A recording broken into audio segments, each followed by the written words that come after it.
что многие из вас, возможно, в силу предвзятого отношения к исламу,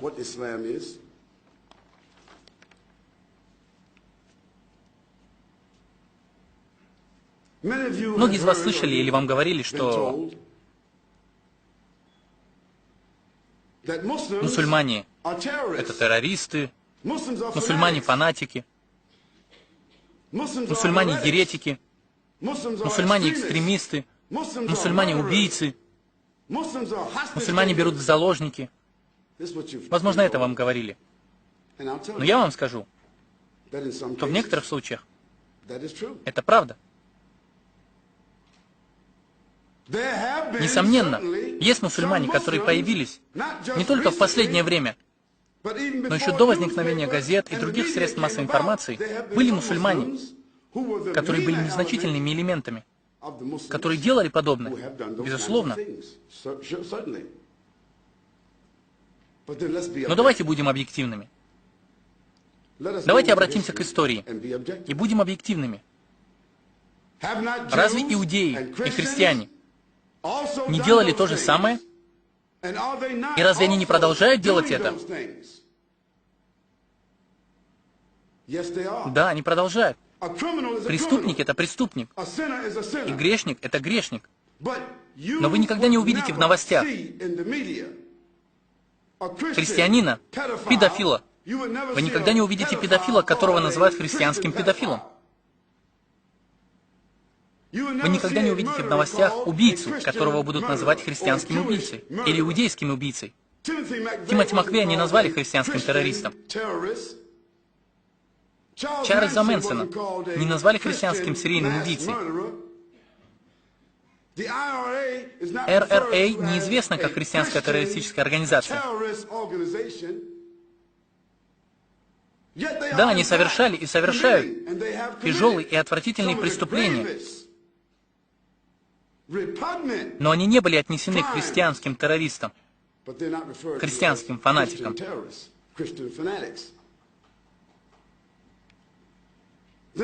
Я спрашиваю, почему?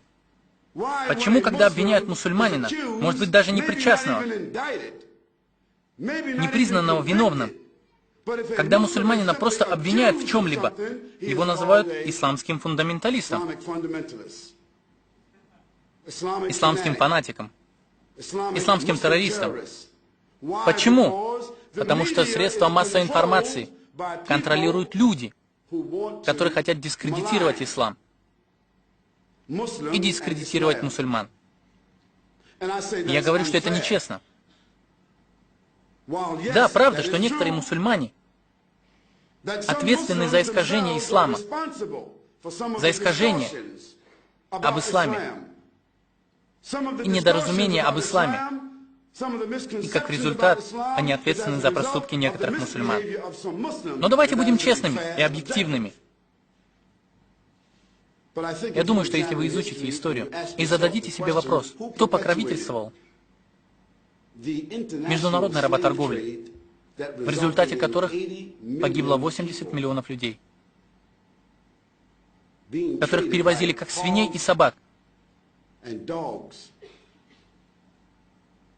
за 400 лет.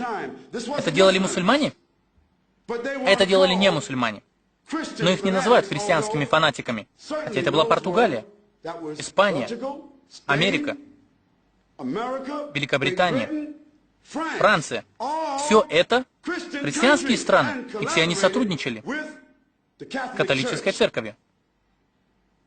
И когда конкистадоры прибыли в Южную Америку и опустошили эти земли, убивая, избивая людей, отравляя природные ресурсы, они были благословлены церковью. И сегодня остаются благословенными церковью. Но никто не называет их христианскими террористами.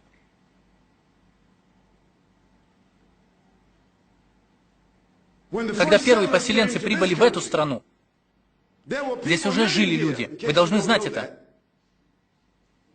Никто не может открыть страну, в которой уже кто-то живет. Я не могу прийти в ваш дом, сесть в кресле и сказать, что я открыл этот дом, так что убирайтесь отсюда. Здесь уже жили люди, которых теперь называют аборигены. Очень красивое слово – аборигены. Как и коренные индейцы в Америке. Их называют коренными индейцами. Но не американцами, а коренными индейцами. Так случилось, потому что Христофор Колумб приплыл туда в поисках Индии. Он пристал к земле, которая сейчас называется Америкой, но из-за глупости и шовинизма. Посмотрите, какие люди шовинисты. Даже зная, что это была не Индия, но из-за своего высокомерия, они все равно называют этих людей индейцами. Они называют их коренными индейцами, а сами себя называют американцами. И сегодня вы называете здешний коренной народ аборигенами, а себя австралийцами. И когда эта страна была завоевана, вас сюда не приглашали. Она была завоевана кровью и избиением, терроризмом в чистейшем виде. Но никто не называет этих людей террористами. И сейчас вы развились, и сейчас вы благоустроили здесь современную цивилизацию. Сидней, Австралия, Бристон, Мельбурн. У вас здесь проводятся Олимпийские игры. Сегодня все это забыто. Но до сих пор терроризм, проводимый правительствами, продолжается. Я не говорю, что терроризм правительств или отдельных лиц правилен или неправилен и нравственен. Это не так. Не так.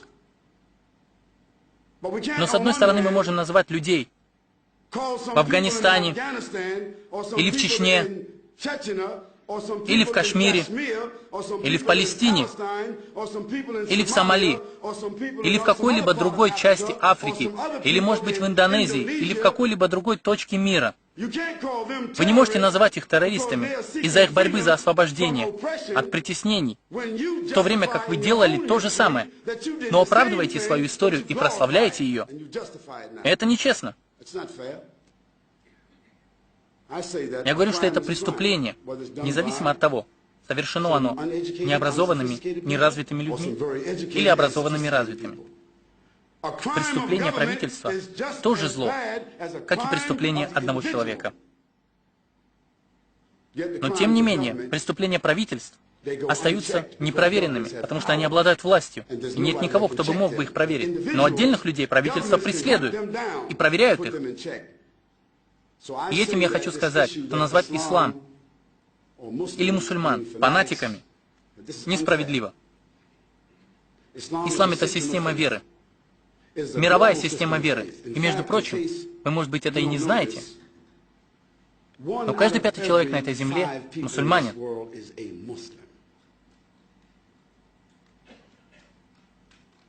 Человек, который подчиняется и принимает те основы, те 5 столпов и эту систему веры.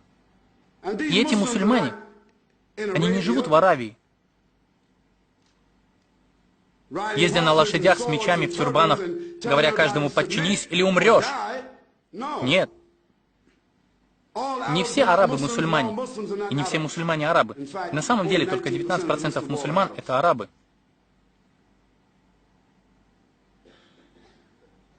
Мусульмане живут на каждом континенте планеты. Мусульмане есть в 53 странах мира.